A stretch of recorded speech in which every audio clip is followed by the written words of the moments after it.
जब आंखों में अरमान लिया, मंजिल को अपना मान लिया, तो मुश्किल क्या आसा क्या, जो ठान लिया सो ठान लिया।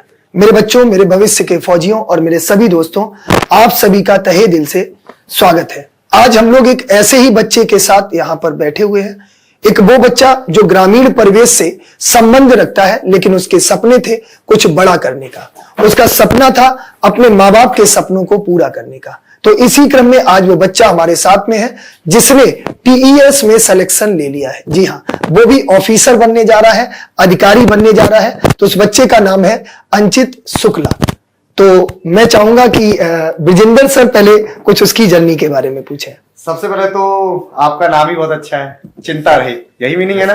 ओके। तो मैं आपसे बस एक ही क्वेश्चन करना चाहूंगा कि आपने, जैसे होता है ना कि जब बच्चा 10th क्लास में होता है या 12th क्लास में होता है, उसको कुछ खबर नहीं होता मुझे लाइफ में करना क्या है। तो मेरा सबसे मेन क्वेश्चन आपसे यही है कि आपके माइंड में ये मोटिवेशन कैसे आया कि मेरे को डिफेंस में जाना है, और आपका क्या क्या स्ट्रगल रहा। तो मैं आप सबसे ये जानना चाहता हूँ कि बच्चे रूबरू हों कि हमें क्या क्या फेस करना पड़ता है। हाँ सर, जैसे कि आपने बोला कि कैसा क्या मेरा वो रहा, तो सर पहले मैं जब 8th में था तो मतलब तब से मेरा एम था कि मतलब एयरफोर्स में जाना है। ओके। तो जैसे 10th में आया तो फिर इतना वो देखा कि बहुत बड़ा, बहुत वो भैया इसके लिए बहुत दुनिया भाग रही है एयरफोर्स गवर्नमेंट जॉब के पीछे। देन जब उसके बाद 10th के बाद सर जब 11th में आया तो सर देखा कि बहुत कंपटीशन है, इतनी पढ़ाई में तो कुछ नहीं होने वाला। तो सर मैंने ऑनलाइन बैच एग्जाम्पल का ज्वाइन किया। ओके। देन सर उसके बाद मैंने प्रिपरेशन करता रहा। पर 12th में सब कोविड आ गया। ओके। तो सर कोविड में आने के बाद तो सर पूरा पढ़ाई लिखाई तो पूरी बंद हो गई। ऑनलाइन में सर पढ़ाई हो नहीं पा रही थी स्कूल से। तो देन उसके बाद मैं अपने बुक से तैयारी करता रहा 11th 12th की। जब 12th मेरा कंप्लीट हुआ तो उसके बाद सर एग्जाम हुआ नेवी एसएसआर का। ओके। नेवी एसएसआर मतलब आपने क्वालिफाई किया है? Yes sir. ओके। तो नेवी एसएसआर मैंने एग्जाम दिया तो मेरा उसमें सब पूरा क्वालिफाई हो गया, मेरा सब हो गया है। वो नेवी इसका ट्रेनिंग में जाना था मेरे को। ट्रेनिंग में जाने का बस कुछ ही 4 या 5 दिन पहले मेरे पास मेल आया कि your vacancy has been cancelled. अच्छा, जो कैंसिल हुई थी वैकेंसी, आप उसमें सिलेक्टेड थे? यस सर, अग्निवीर की। देन कैसा फील हुआ उस टाइम? अरे सर उस टाइम तो टूट गया था बिल्कुल। ओके। लगा कि अब क्या करूंगा, बिल्कुल घर वाले इतने खुश थे, पूरा रिलेशनशिप में मतलब पूरी बात हो गई थी कि मतलब बताओ लड़का नेवी में हो गया है। देन उसके बाद सर हुआ कि अग्निवीर। अब फिर मेरे को होप इतनी थी कि शायद कुछ ना कुछ गवर्नमेंट करेगी इसके उसके, जिनका हो गया है उनका तो कुछ करेगी, बट कोई रिस्पॉन्स नहीं आया। हाँ, वो तो प्रॉपर टोटली कैंसिल कर दिया। कैंसिल कर दिया सर। तो 1-2 महीने तो सर बिल्कुल डिप्रेशन में रहा सर। पढ़ाई लिखाई तो कुछ नहीं हो पा रही थी उस टाइम पे। तो फिर पापा ने मुझसे कहा, बेटा एक बात याद रखना, हारते सब हैं लेकिन पाता वही जो उस हार से सीखता है। बहुत सही, बहुत सही। तो सर मैंने उस टाइम से फिर प्रिपरेशन स्टार्ट करी। फिर सर मैंने सोचा कि यार नेवी तो चल, नेवी का एग्जाम क्लियर किया तो नेवी तो हो जाएगा, बट अब इसमें ऑफिसर पोस्ट को चलते ट्राई करते हैं। Okay. Sir navy BTech entry का मेरा एक बार फॉर्म आया तो मैंने अप्लाई किया। और इसमें एलिजिबिलिटी भी होती है कि जेईई मेंस का जो एग्जाम दिया होता है वो उसके लिए एलिजिबल होता है। तो मैंने जेईई मेंस का एग्जाम भी दिया था, उसमें भी मेरा स्कोर 52 था। देन उसके बाद मैंने फॉर्म फिलअप हुआ, मेरा सिलेक्शन हो गया। इसमें मेरा कॉल अप लेटर आ गया एसएसबी के लिए। ओके। तो सर एसएसबी के लिए मेरे को जाना था विशाखापट्टनम। तो वहाँ पे जब देखा कि भाई बहुत कंपटीशन है, इतने सारे स्टूडेंट मुझसे ज़्यादा पढ़ने वाले, सब केरल से आए, कहीं कोई अदर स्टेट से आया। तो मैंने भी सर, हमने कहा चलो देखते हैं, ये भी इस बार फेस कर लेते हैं। हिम्मत करी आपने? हिम्मत मैंने करी। तो फ्रेंड्स, मैं आपसे यहाँ पे एक बात कहना चाहूंगा। जैसे अभी हमारे स्टूडेंट ने बताया कि इनके लाइफ में एक फेज आया कि ये टूट गए थे। तो इसलिए मैं हमेशा आपसे क्लास में भी कहते हैं, हम आपको मोटिवेशनल शॉर्ट्स वीडियो में भी कहते रहते हैं कि कभी आपको डिप्रेस नहीं होना चाहिए। हर काम लाइफ में कहते ना, ये सोचिए करो बस मैं कर दिखाऊंगा, हार नहीं मानी चाहिए, हमेशा कहना चाहिए आई एम द बेस्ट। ये हमेशा ध्यान रखिएगा। वही हमारे कहते ना चिंता रहित, तो इनका तो नाम ही है सर, चिंता रहित।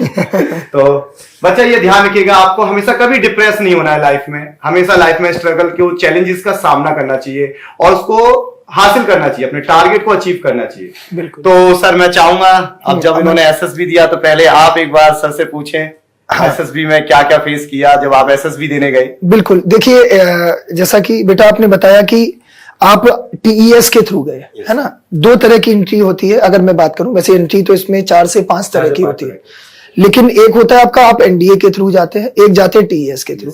एनडीए के थ्रू आप देखें तो वैकेंसी ज्यादा होती है और उसमें सिलेक्शन के चांस ज्यादा होते हैं, और टीईएस के थ्रू वैकेंसी 90 के अप्रोक्स में होती है ना। तो एक चीज बताइए, सबसे बड़ी बात यह है कि आपने जैसा बताया कि आपकी जो शिक्षा हुई वो गांव से हुई, गांव के स्कूल में हुई। ग्रामीण परिवेश में रहते हुए भी एसएसबी में एक इंग्लिश बहुत बड़ा फैक्ट होता है कि इंग्लिश का डर होता है, तो उस डर को आपने कैसे दूर किया?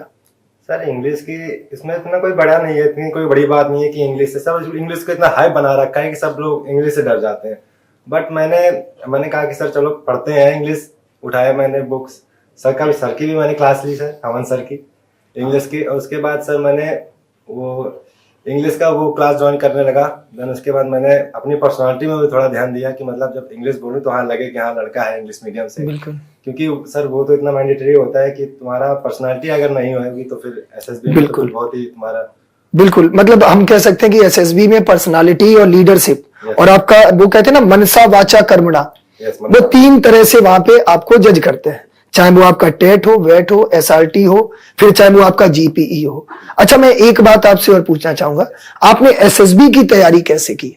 सर एसएसबी की तैयारी सर मैंने आपके मैंने 2-3 क्लास देखी थी, आप एसएसबी इंटरव्यू लेते थे तो मैंने आपके साथ तैयारी ली, आपकी क्लास देखी, तो देन उसके बाद मैंने उसके प्रिपरेशन करना शुरू किया। अच्छा, तो एक चीज और बताओ, जैसे मैं एसएसबी की बात करूं, 2 दिन हम लोग आउट होते हैं। एक तो आप फर्स्ट डे, जिसको आप फर्स्ट डे या तो आउट होते हैं स्क्रीनिंग आउट, और लास्ट में आपका एक कॉन्फ्रेंस आउट, है ना। तो ये 5 दिन की जो जर्नी होती है, मैं कह सकता हूँ ये एक ऑफिसर वाली जर्नी होती है। अगर आप पहले दिन सेलेक्ट हो जाते हैं तो आप 5 दिन तक रहते हैं। तो स्क्रीनिंग में आप बच्चों के लिए क्या मैसेज देना चाहेंगे? जैसे वो स्टोरी लिखते हैं, आप चाहे पीपीडीटी की स्टोरी हो, चाहे आप टेट की स्टोरी हो, तो उसके लिए आप बच्चों को क्या पॉइंट देना चाहेंगे कि वो जिससे एक इफेक्टिव स्टोरी लिख सके? तो उसमें क्या होता है, पीपीडीटी में जैसे कि हमको एक स्टोरी दिखा दी इन्होंने, स्टोरी में आपको देख के फिर आपको स्टोरी तो आपको बनानी है, वो तो बनानी है, वो तो उसको बनाना ही पड़ेगा। देन उसके बाद आपको जो स्टोरी है खुद से रिलेट करनी है आपको, और उस स्टोरी में आपको ये दिखाना है कि आप लीडर हैं।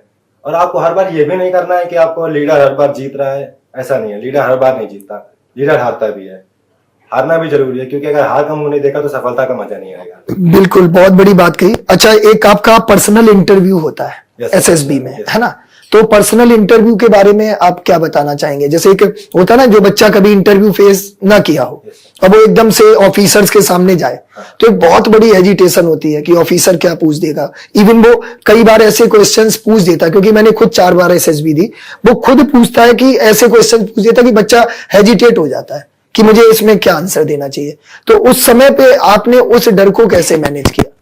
जैसे सर आपने क्वेश्चन पूछा, तो सर ये तो लास्ट डे मेरे लिए भी बहुत टफ रहा। क्यों, उस टाइम तो सर मेरा जाते हुए पसीना ही आ रहा था, मतलब इतनी टेंशन थी कि लास्ट डे 4th डे तो निकाल लिया, अब ये लास्ट डे मेरे को क्वालिफाई करना है कैसे भी। गया सर, रूम के अंदर गया, 3 ऑफिसर्स बैठे थे।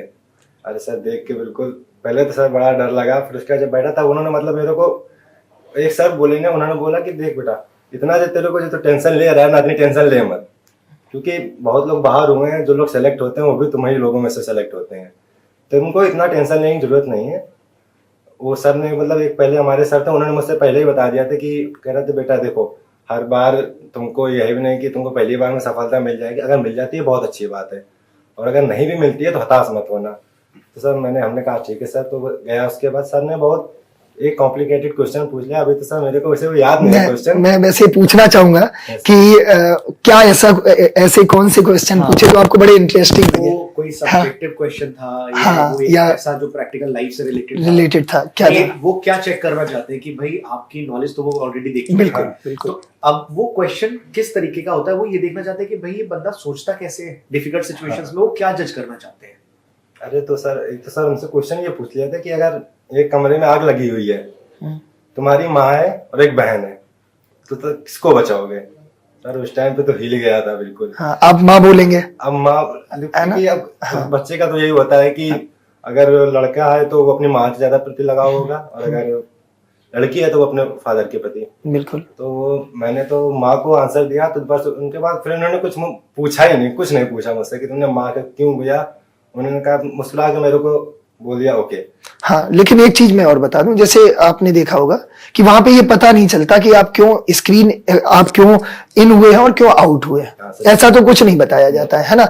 लेकिन ये जो क्वेश्चंस होते हैं ना, ये बड़े इफेक्टिव होते हैं। जैसे कोई कह दे कि आपकी पत्नी एक नदी में डूब रही है, माँ डूब रही है, आप किसे बचाएंगे? तो हमें वहां पे भावनाओं में नहीं बहना होता है, हमें वहां पे कहना होगा we have to save our wife first, after that I will see for my mother. क्योंकि पत्नी कहीं ना कहीं हमारे जीवन में हमारे साथ हमेशा रहने वाली है। तो ये क्वेश्चंस होते हैं। अच्छा, एक चीज मैं आपसे लास्ट प्रश्न पूछना चाहूंगा। जैसे आपने बताया कि एनडीए आपने एक भी बार नहीं दिया, है ना, डायरेक्ट आप एसएसबी में गए, है ना, तो रिटिन तो आपके उससे हट गया। अगर कोई बच्चा रिटिन की भी तैयारी कर रहा है और एसएसबी की भी तैयारी कर रहा है, तो उसको एसएसबी में कितना समय देना चाहिए तैयारी के लिए और रिटिन में कितना समय देना चाहिए, जिससे कि उसकी तैयारी बढ़िया हो पाए? रिटर्न क्वालिफाई करने में तो इतना कोई बड़ी बात नहीं। रिटर्न तो आप कंपटीशन की अगर तैयारी कर रहे हैं तो अपना 2 to 3 आवर्स अगर आप बढ़ा भी दें अपनी पढ़ाई में तो आराम से आपका रिटर्न क्वालिफाई हो जाएगा।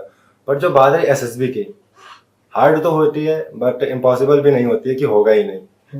तो आप एसएसबी को मैंने तो अपनी एसएसबी को 3 से 4 घंटे दिए, पर डे दिए। मैंने 3 मंथ्स तक अपनी एसएसबी में बहुत फोकस किया।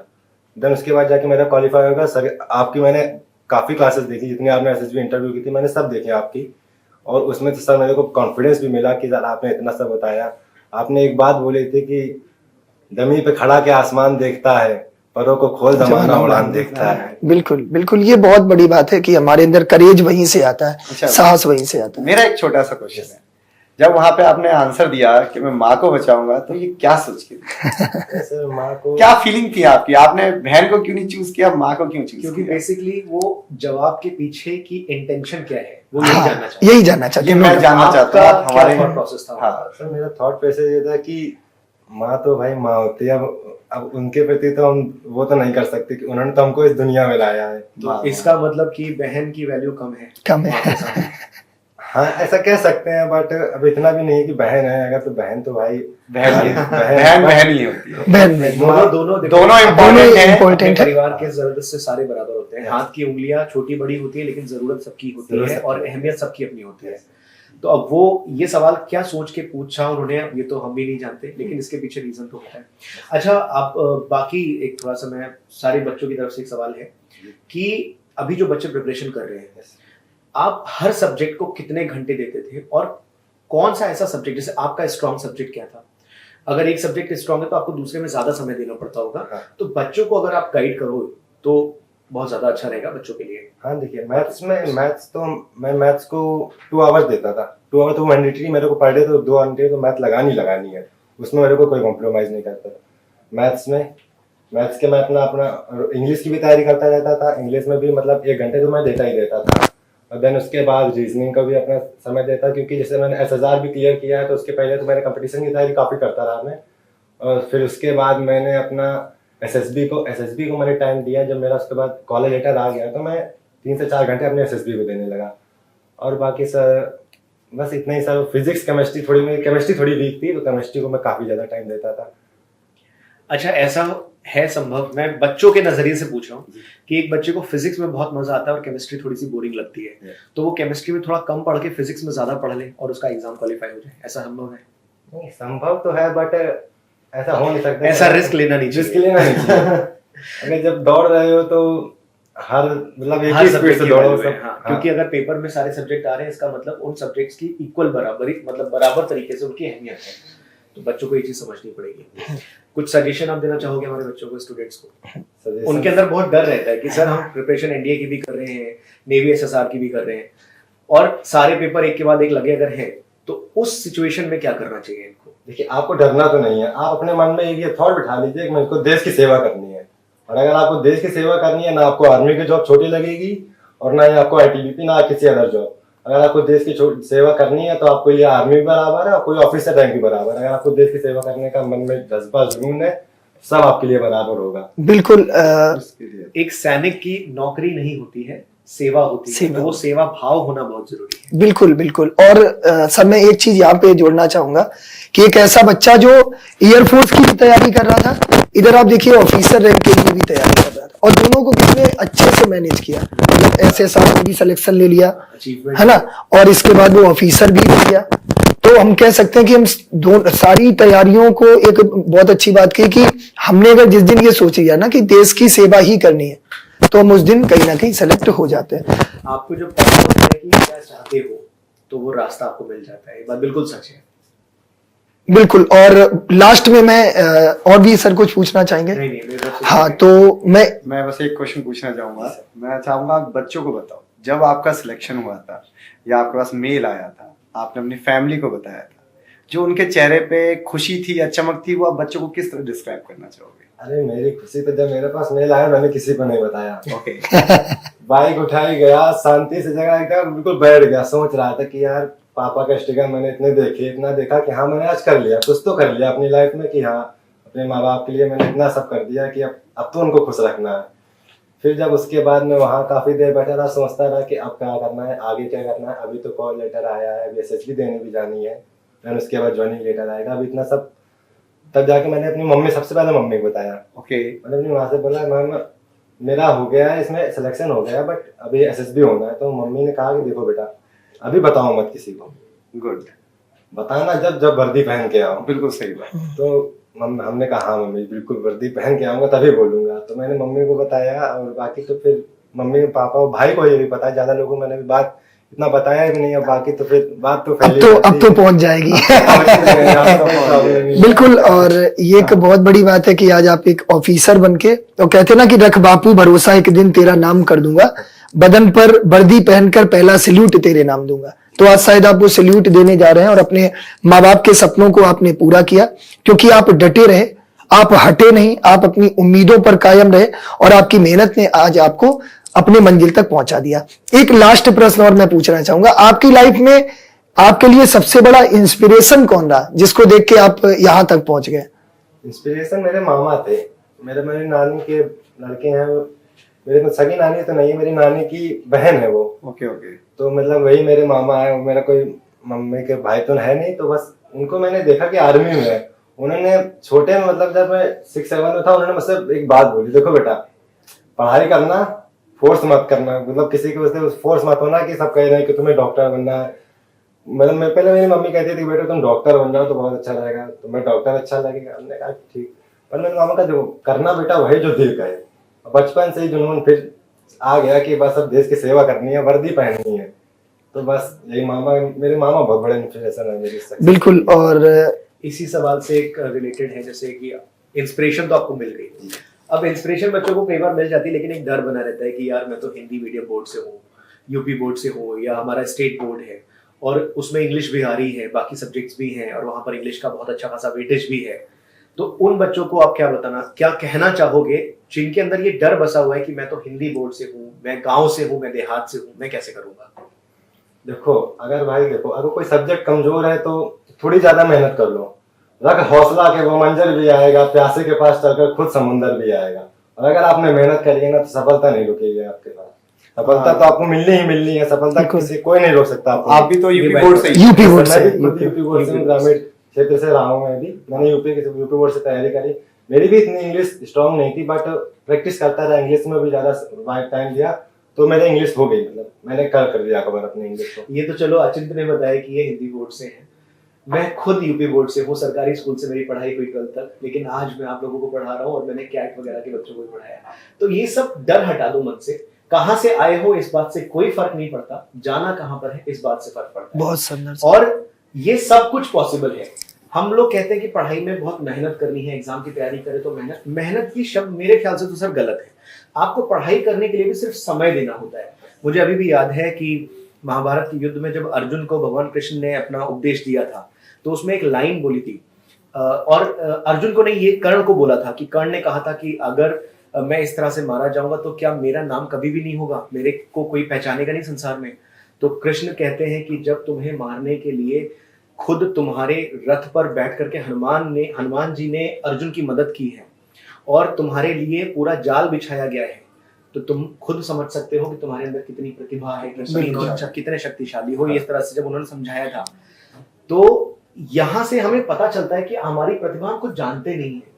सामने भी देखते हैं कि हम बहुत कुछ अचीव कर रहे हैं, लेकिन फिर भी हमें भरोसा नहीं हो रहा कि हम अच्छा कैसे कर रहे हैं। तो रखो भरोसा अपने अंदर। बहुत छोटी छोटी चीजें हैं। मेहनत ये शब्द मेरे हिसाब से गलत है, क्योंकि पढ़ाई में आपको सिर्फ समय देना है। डिसाइड कर लो कि भाई 1000 क्वेश्चंस मेरे पास हैं, अगले 2 महीनों में सॉल्व करना है, अगले 1 महीने में सॉल्व करना है, तो उसके बेसिस पे टारगेट बना लो कि अगर 40 क्वेश्चन डेली के सॉल्व करते हो तो 1 महीने में 1200 हो गए।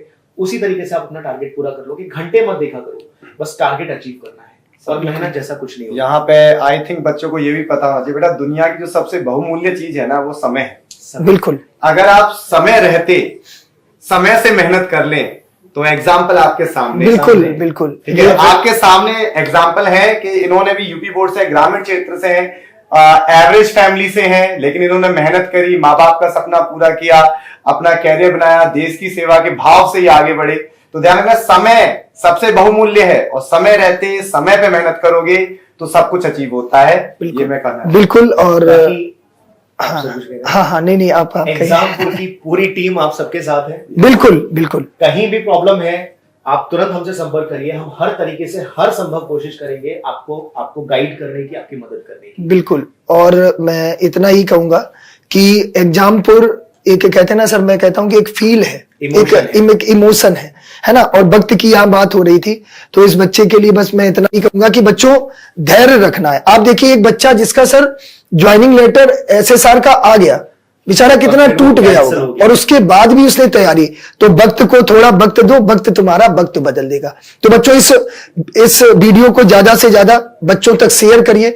शेयर करने के लिए मैं इसलिए बोल रहा हूं क्योंकि हो सकता है कि कोई बच्चा इन्हीं की तरह भी हो और वो भी कहे जब ये कर सकते हैं तो हम क्यों नहीं कर सकते, मोटिवेट हो जाए, है ना। तो ज्यादा से ज्यादा शेयर करिए और हमारे एग्जामपुर परिवार के साथ जुड़े रहिए।